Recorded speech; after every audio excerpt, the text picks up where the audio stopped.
So I'm not sure why anyone would skip parts 1, 2, 3, 4, 5, 6, and 7 just to get to this one, but if you skip those parts, then here you are, I guess. Probably really confused, too. Anyway, I work as a waitress at a diner. For the past 6 years, I've encountered things. And I'm gonna tell you about them. Matt's agreed to take Doug in for a few days since Doug has returned, but he'd been turned back into a teenager. I asked Leshy if he knew anyone with magical powers, but he assured me and Doug that he'll look and that it would take at least a few days, maybe a week at most. So that was good for Doug. So Matt had given Doug a part-time job at the diner as a waiter, which I think is Matt's way of having Doug pay rent. I'm just glad that Doug doesn't have to sleep under a bridge and find ways to entertain himself. Although, I do think that a homeless community would help Doug out if needed. But do homeless communities take in teenagers? Anyway, Doug has a place to stay and that's all that matters. Leshy still hasn't found La Llorona yet, so the wolves and Sasquatch are still lurking on the outskirts of the woods. Jay, Loretta, and I still refresh the wolves' water bowl and give them meat. They lick our wrists or arms in appreciation for it. They were watching us, so it was fair if we tended to them. I mean, if they weren't watching us, I would still take care of them. Somehow had started feeding Sasquatch and he stuck around. This is the Chimera incident, which is why Loretta ended up being taken to a hospital for a second-degree burn on her inner arm. It started at her wrist and went all the way down to the crease in her elbow. Luckily, it will heal, but it would leave a scar. Easily hidden if she got a sleeve tattoo. I think it'll make Loretta look tougher and intimidating, to go along with her height. Loretta proudly calls it a battle scar, even though it hasn't scarred yet. I know Jay and I welcomed her into the family, but she hadn't been scarred yet. Like I said, Jay has the scars on his neck, and I happen to have a scar on my leg from where a pissed-off pixie had bitten me. Anyway, how that happened was that we were waiting for a customer like always, when an orange glow outside caught our attention. The glow had faded, and we went outside to see what it was. It was the most bizarre-looking creature I have ever seen. And like I said, I've seen a lot of weird crap since I started working at the diner. The creature would have looked like a lion, but it had a head of a goat sticking out of its back and had a snake of a tail. It was looking at us.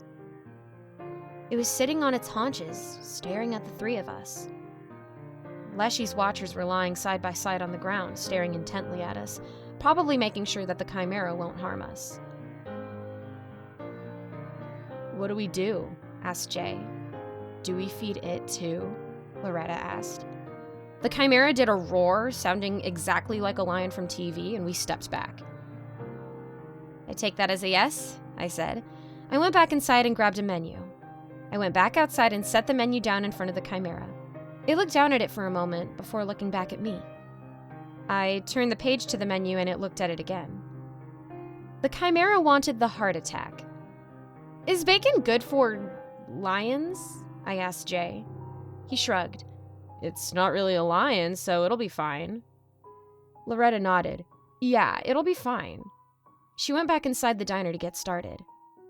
"We'll be back," Jay reassured the Chimera. "Yeah, it's just the three of us and she's the only cook, so we're gonna go help Loretta," I explained. The Chimera nodded, along with the goat on its back. I almost shuddered, and the three of us ran back inside the diner to get away from the Chimera because that thing was freaky. And I've seen some freaky crap. One such incident was me watching Sasquatch eat his order of raw meat. That was terrifying. So Loretta, Jay, and I made the heart attack for the Chimera. I hoped that we wouldn't cause the Chimera to have a heart attack. Anyway, Jay and I delivered the hamburgers on a piece of cardboard like we usually do for our more animalistic customers. Loretta had brought out the milk gallon bowl with water for the Chimera. We watched it eat. Its goat head was staring at Jay and I, which was just really uncomfortable. It blinked at us and I ducked my head behind Jay's back because it was freaky. "So are you gonna pay for that or are we?" Jay asked, sounding curious. Then there was a weird hissing sound that made me look from behind Jay. The Chimera's snake tail was looking right at us and it opened its mouth. It made a hissing sound and spat out a dollar bill right at us. Jay and I stumbled back to avoid the saliva-covered dollar. We just looked at it where it was at our feet. Jay and I just stared at the bill on the ground. He was the brave one to pick it up, but he looked disgusted while he did so. Yeah, I would be disgusted too. Jay shook the bill off and looked at it. It was a $20 bill. "Do you want the change?" Jay asked. The snake swayed its head back and forth, so I took that as a no. Jay handed me the 20. "I picked it up so you can put it up." I grabbed it and went inside. I checked to make sure it was real, and it was. Where are these creatures finding real money? I wondered. There was a scream, and I turned around to see what was going on. A burst of fire was fading, and I ran outside. Jay and Loretta were sitting on the ground, and the two wolves were standing beside them, watching as the Chimera wandered off. Loretta was holding onto her arm, which looked painfully reddish-brown and horrifically blistered. She looked like she was in pain. "Jay, get the first aid kit," I ordered. Jay got up and ran into the diner, and I grabbed Loretta's shoulders, hauling her up. I dragged her into the diner and into the kitchen. I turned on the sink faucet and stuck Loretta's arm under the cool water. "What happened?" I asked. "The Chimera roared, but fire came out instead," Loretta said. "Leshy's wolves pulled us out of the way, but my arm got burned." She looked at her arm and whimpered. "Did you thank them?" I asked. Jay did. "I screamed because my arm got burnt," Loretta exclaimed. "It was an accident." "Autumn, Loretta," called Jay. "We're in the kitchen," I called out. I looked at Loretta. "Is the pain subsiding?" Loretta looked like she was thinking about it. "A little." "That's good, because we need to get it to a hospital since it's bigger than my hand," I said. "That's because you have little baby hands, you angry midget," said Loretta. I shrugged. I was 5'5". I wasn't considered short, but I guess compared to my giant coworkers, then yeah. I once picked up Jay to go to work together since his car wasn't working and Craig was still at work. Jay had looked through my CDs, and he made the mistake of putting in Iowa by Slipknot. He heard their name before, but never listened to their music. He said that I was an angry person and called me an angry midget, affectionately, of course. I'm pretty sure he hadn't heard any angry music like that before. "How long has it been with me holding your arm under the water?"